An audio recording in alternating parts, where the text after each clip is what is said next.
You win your conference tournament and know you're heading to the NCAA tournament, but what's next? St. Louis head coach Rebecca Tillett joins host Natalie Heavren to discuss what she's doing this week ahead of Selection Sunday, as well as her team's journey this season. Ogunbowale for the win. Good! You are Locked On Women's Basketball, your daily podcast on women's basketball.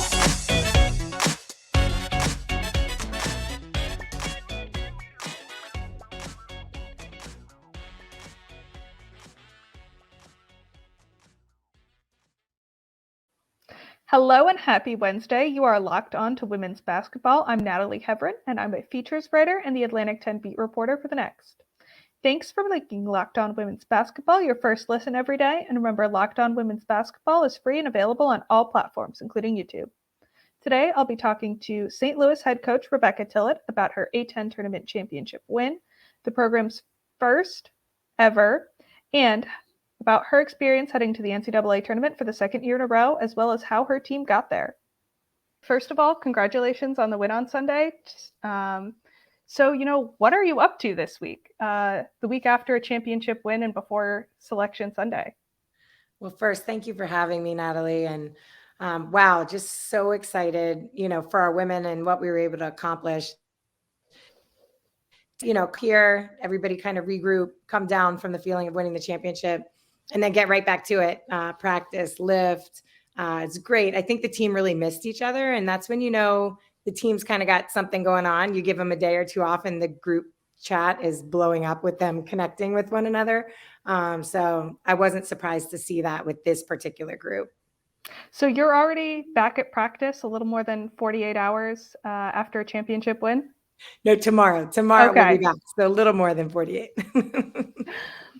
So, what are you going through the motions of as a coaching staff and your players, after you come off those off days, you don't know who you're playing, you don't know where you're playing. So how do you prepare in that scenario?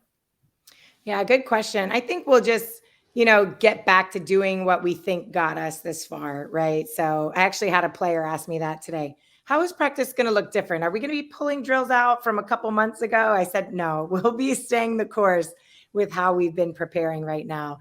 They're always concerned. Are they going to bring out one of those tough rebounding drills again? And so, you've been in this scenario before of waiting that week for Selection Sunday. So what are you most looking forward to doing this week? I got a little extra time with my kids, which I think is good. And then I think just being back together with the whole group again after having, reached so many of our goals, and then staying the course of not being satisfied, right? There's more to learn. There's more to learn about each other. There's more basketball to learn. And then there's another opportunity ahead of us. And I want to take you back a little bit down memory lane. Back in April, I talked to you shortly after you were hired. For context for the listeners, you led Longwood to an NCAA tournament in your fourth year there, and you told me, I want to beat my own goal and try to get there in 3. And hey, why not sooner? It all depends on how all of us that come together, put our heads down and work together, and that's really what will determine how quickly we're successful. So now, 10 and a half months later, what are your thoughts on that quote? And broadly speaking, how did that come together for you and your team? Wow. Yeah. I read your article and saw that quote and was like, wow, that's so interesting because you captured a snapshot of where we were at that time. And I think coaches, just like our players, we're competitors, right? So how fast can you win a championship?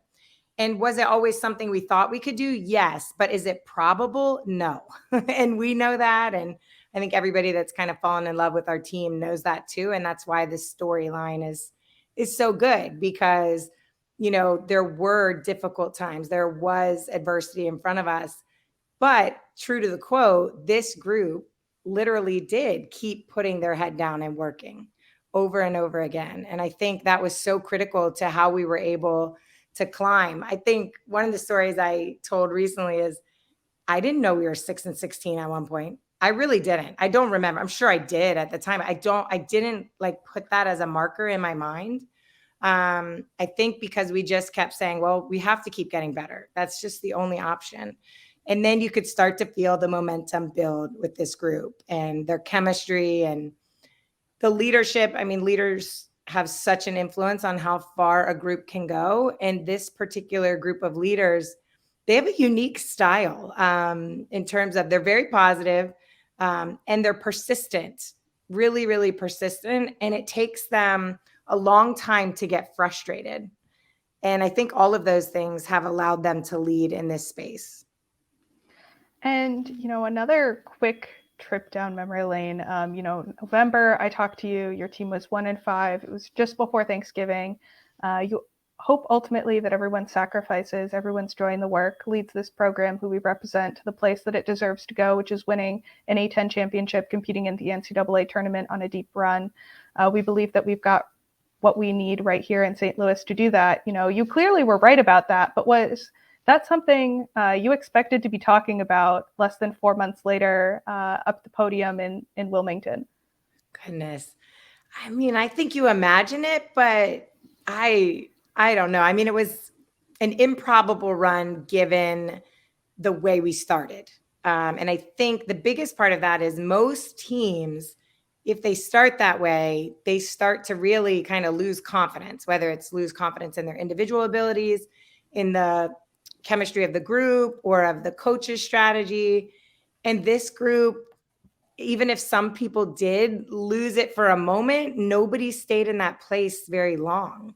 And I think that's what enabled us to continue to grow and to, really propel the program forward during that stretch, that was tough. Somebody, was talking about the early record, like you just mentioned, and goodness, some of it I really do not remember. Like, I think we were just so focused, and I knew our record wasn't good, but I didn't spend a lot of time thinking of it in that way.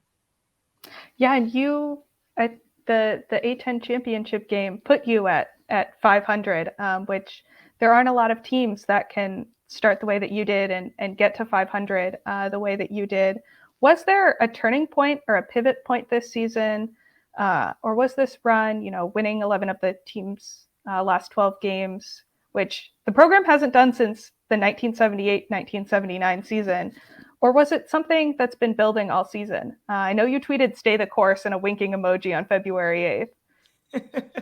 I know. Somebody said to me when I was going to do the tweet, well, what if we lose the next game? I said, it doesn't matter. We have to stay the course whether we win or lose. That's kind of the message. I think that the Wichita State game had something to do with this. I may not have the exact score, but I really think we got down 27. And we fought back, and we didn't win, but we had a chance to be in the game. And the teams that I've been fortunate to lead, many of them are known for fighting back. Like, you can't count us out. If we're down 16 or 18, we might still come back and beat you. But down 27, I think it was. And that's different to be able to come back from that. And while I was disappointed in the outcome of that game, I kept saying to our staff, to our team, to people that were checking on us, like that doesn't happen all the time. So that's something this team has that's different from a lot of teams. And then when we were finally we felt like put it all together against Fordham, because we felt like Fordham was one of the best teams in the league, and we really thought we could compete with them. And then when we were able to beat them, I think that was just proving it to ourselves. We had a lot of conversations about, we're not trying to prove this to the A10. We're not trying to prove it to the St. Louis community. We need to prove it to ourselves that we're capable of rising up to these challenges. And wow, when we did that, that was the start. And even the Rhode Island game that was right before that, we didn't win, but we competed. And they were at the time, the number one team in the league. And so I think those 3 games really influenced, our collective thoughts as a group. And building off of that, what do you think that your team needs to do in order to complete that last step that you talked about of making an NCAA tournament run? I think this team is dangerous. So, if we're playing at our peak, I think we have a unique style right now. I just think this group has got something going. Now you want to keep that magic, right? And do that. I think our defense has improved the entire season. Our leadership has improved the entire season. And our offense has been pretty steady. So if you can get all three of those things on one night, defense, which we include rebounding in that, our dynamic offense, and then our leaders really leading well, I think, we'll have a chance. We'll like our opportunity in that space. Coming up next, I asked Coach Tillett about the support from the St. Louis community, players that impacted the program this season, winning another championship with her daughter, and more. Today's episode is brought to you by Ultimate GM. I'm really geeked out by our new partner and sponsor of today's episode, the mobile game Ultimate Pro Basketball GM. Ever dream of becoming an NBA GM and managing your basketball franchise? Well, your dream can come true, and this game is definitely for you. Manage every strategic aspect of your team playing through the season and lead your team to glory. You're responsible for hiring the right coaches and assistants, trading and training players, making draft picks, navigating your franchise through free agency and the draft, as well as all of the ups and downs of the season. All this in a challenging and realistic game world. Ultimate Pro Basketball GM is completely free and playable offline. Play on the go, as you want and when you want to. Locked On NBA listeners get a 100% free boost to their franchise when using the promo code LOCKEDON in the game store, so make sure to check it out. Download the game, just visit probasketballgm.com, scan the code, or look it up on the app stores. That's probasketballgm.com. Ultimate Basketball GM. Start your dynasty today. And, I also saw a video about the fans in the community welcoming you back on Sunday night, gathering on short notice. What did that mean to you? I know you've talked this season about having the community really embrace you. It's special. I want to be where we're leading women to big dreams, and there's people that care about that. And that's really what drew me to St. Louis in the first place, was the vision for the program and where they wanted the program to go. And so now to have, we had fans there as young as like 3 years old all the way to, retirement age. And I think this team in particular has inspired people. And I thought that St. Louis would get behind a team of women who are fierce and fight hard for their success and each other's success, because it's such a a sports community. There's so many fans here for so many different teams. And now they want you to win.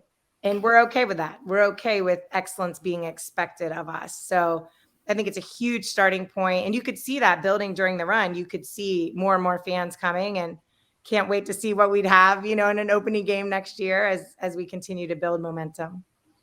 And what do you think about this team, makes them so appealing for the fans to watch and to support? I think as we got better and better, they just play so hard for each other. I've had other coaches say to me, your team plays so hard. Your team plays so hard. And, that's a credit to our women, right? And if you came in our practice, you'd see the same thing. And you could hear a couple of our leaders yesterday in a media session talking about, how did our practices change? Well, they got louder. They got, people were communicating better. In terms of how are we going to guard this? How do we rise up to a challenge? And so I think that, and then we share the ball, right? When our team's at our best, we had 5 women in double figures in the championship game. It's a goal every game to have 4 in double figures, to be dynamic offensively. And then our defense has been steadily improving. Now, when you said share the ball, I thought you were also talking about assists, which brings me to Julia Martinez's triple-double in the championship game. She's everywhere on the court, as were a lot of your players. So, when you have those players that are scoring, but also being everywhere else on the court, how does that help your team? I think we want all of our women to be able to kind of fill those stat lines that everybody sees, but also the ones that nobody sees, right? Like, people aren't going to know how many times Julia dove on the floor in that game, right? If they just look at a stat sheet or an article. But we know, we track that, our team tracks that and cares about that. Her triple-double, goodness, beautiful basketball at the right exact moment that we needed it the most. I mean, we needed everything that she did to beat a really formidable UMass team. So I think the assists too, just she and Ken Calhoun just consistently want to find their teammates at the exact right moment. We do a lot of film preparation on where you get the ball, when you get the ball. And we do a lot of film, praise when it's done the right way. And then correction of, hey, if we got that just a little bit more to the left, we think that shot would have been hit. So let's work on that. I think that was something during the rise of our team was our assist numbers went up considerably. And that was something that had made some of the other top teams in our league the most dangerous because of how well they shared the ball. So we're all really excited about our improvement in that area. And you told this story to the media a couple times over the weekend, but Brooke Flowers told the team in your first meeting that she came back to win a championship, and you reminded her of that moment during the celebration. What has she meant to the program this year on and off the court? Goodness. I mean, I remember that moment of her telling us that. And I remember thinking, wow, that's a bold, powerful statement from a young woman that's going to be expected to lead this team in so many ways. And one thing about Brooke's leadership is it's very calm and strategic. And she always seems to have exactly the right thing to say to elevate the people in the room. She reminds me of Tiffany Sarden, one of our associate head coaches, in the way that they both lead. So I think she had so many moments like that, right? That's the most told story.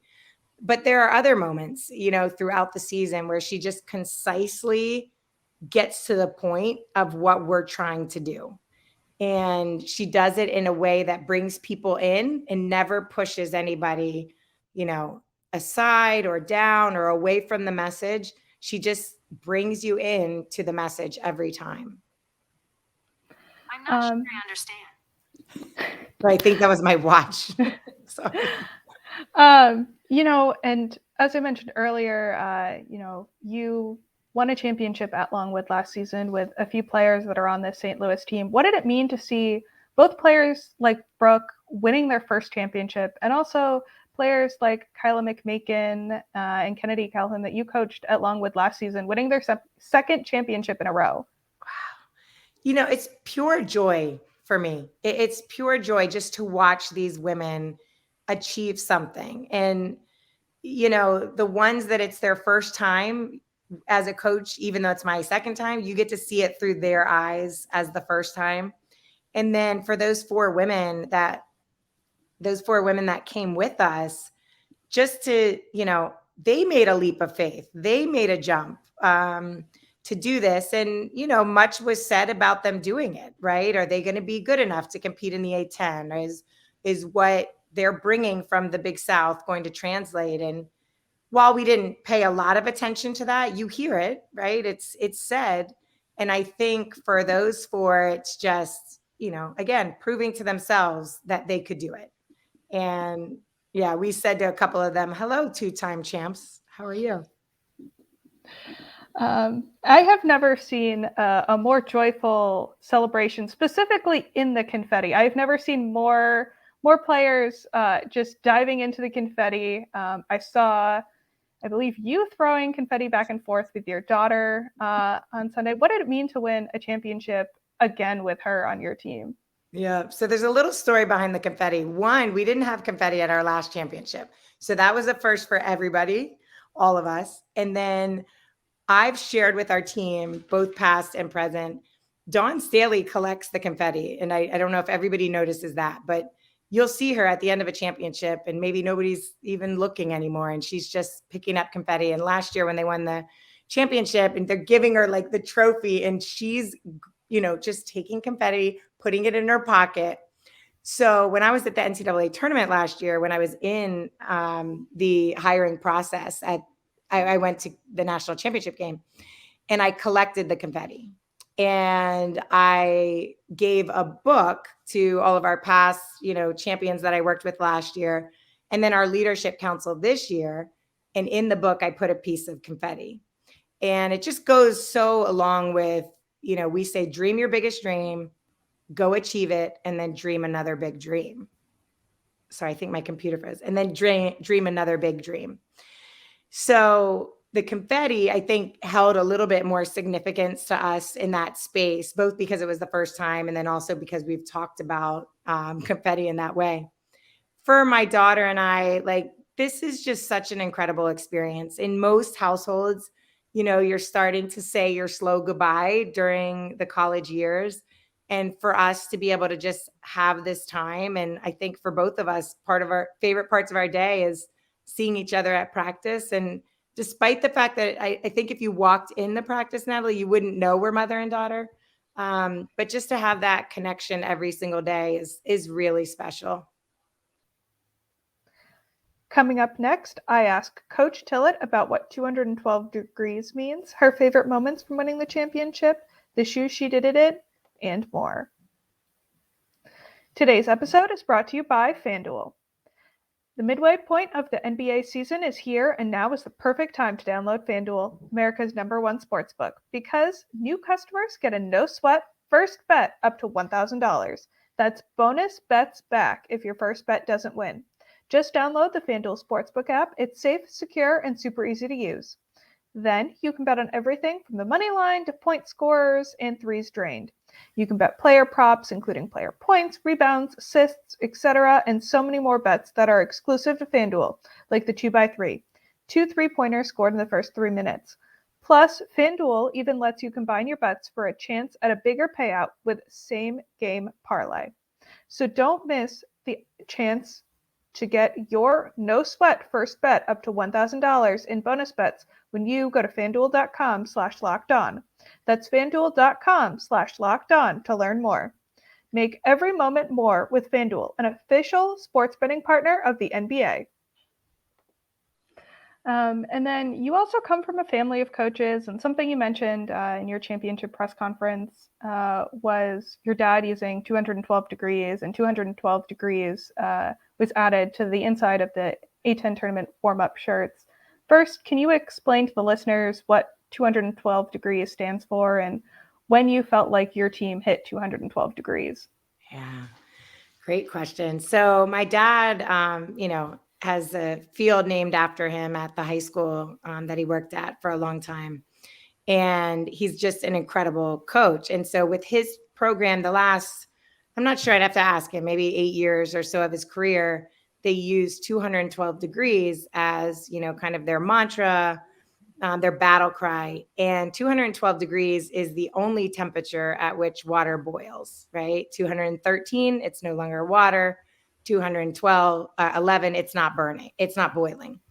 So you want your team to reach that target and be able to maintain, competing at a boiling level. And one of my favorite stories that he would share is that his team would always ask, what temperature are we at? What temperature are we at? And so he came to a game to watch us play when we played Richmond. We actually didn't win that game. And I generally talk about 212 degrees with every team every year. But as with all teams, certain messages resonate with certain groups. And this message really resonated with this group.